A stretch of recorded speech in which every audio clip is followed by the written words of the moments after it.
What's the meaning of amour?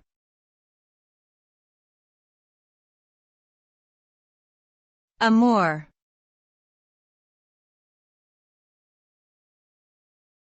Amour.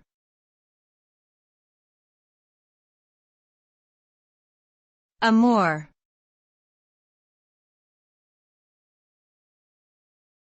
Amour.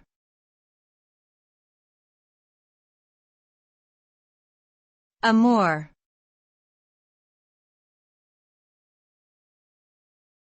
Amour is a French word that translates to love in English.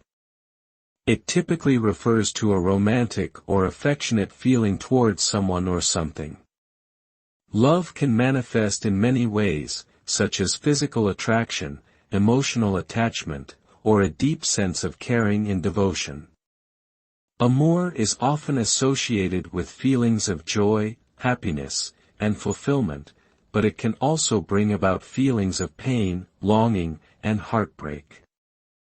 Ultimately, amour is a complex and multifaceted emotion that plays a significant role in human relationships and experiences.